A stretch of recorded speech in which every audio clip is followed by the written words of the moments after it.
ان راتوں میں فیصلے کیے جاتے ہیں۔ کون سے فیصلے؟ سال بھر کے فیصلے ہوتے ہیں، یعنی کہ شب قدر کی رات میں اللہ سال بھر کے فیصلے فرشتوں کے حوالے کرتا ہے۔ اللہ کے پاس لوح محفوظ ہے، لوح محفوظ میں اللہ نے ہر ایک چیز لکھ کے رکھا ہے، وہ اللہ کے پاس ہے۔ اب یہ رمضان سے 2025 رمضان سے 2026 رمضان تک کیا کیا ہوگا، کون مرے گا، کون پیدا ہوگا۔ تو میں نے یہ کہا کہ یہ رات ایسی رات ہے جس رات فیصلے ہوتے ہیں۔ تو یہ رات ایسی ہے کہ آپ کے زندگی کو اگلے 1 سال تک کے لیے خوشحال بنا سکتی ہے یا بدحال بنا سکتی ہے، یا تو آپ اچھے رہیں گے یا پھر برے رہیں گے۔ یہ فیصلہ اللہ کیا کرتا ہے؟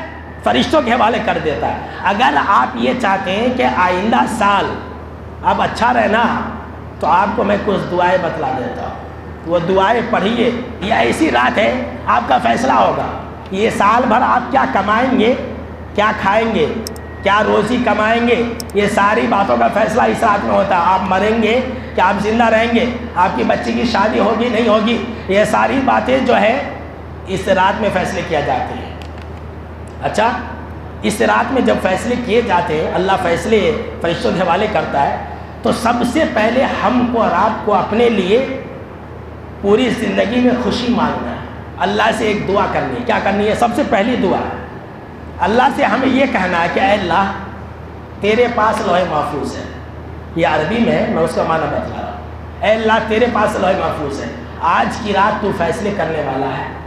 میرے تقدیر میں اگر تو نے برا لکھ دیا ہے، میرے تقدیر میں کچھ برا ہے، تو اے اللہ تو اس کو مٹا دے، تو اس کو ختم کر دے اور اس کی جگہ پر اچھائی رکھ دے۔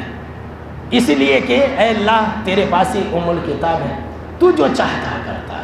اور یہ قرآن مجید کے اندر بھی اللہ نے کہا ہے کہ یمحو اللہ ما یشاء ویثبت وعندہ ام الکتاب، اللہ کے پاس ام الکتاب ہے، اللہ جو چاہتا ہے باقی رکھتا ہے، جو چاہتا مٹا دیتا ہے۔ صحابہ کرام دعا کرتے تھے۔ حضرت عمر معلوم نہ کون ہے؟ معلوم کہ نہیں میرے؟ جنتی ہے، ولیوں کے سردار ہے، ولیوں کے سردار ہے۔ اللہ سے دعا کرتا ہے اللہ میرے نصیب میں اگر تو نے اچھا لکھا ہے تو اس کو برقرار رکھ، اور اگر تو نے برا لکھا ہے تو اس کو مٹا دے۔ اور دیگر صحابہ کرام بھی کہتے ہیں، کیا دعا کرتے ہیں سن لیجیے، یہ لکھی ہوئی ہے عربی میں، انگلش میں آپ دیکھ لیجئے گا۔ اللہم ان کنت کتبتنا اشقیاء فمح واکتبنا سعداء، کہ اے اللہ اگر تو نے میری تقدیر میرے نصیب میں اگر بدبختی لکھ دیا تو اس کو مٹا دے، اور نیک بختی کو تو لکھ دے۔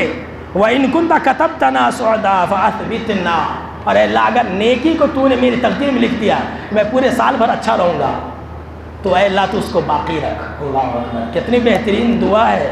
فَإِنَّكَ تَمْحُو مَا تَشَاءُ وَتُثْبِتُ وَعِندَكَ أُمُّ الْكِتَابِ، اور اے اللہ تو جو چاہتا ہے مٹا دیتا ہے، تو جو چاہتا ہے باقی رکھتا ہے، تیرے پاس ہی ام الکتاب ہے۔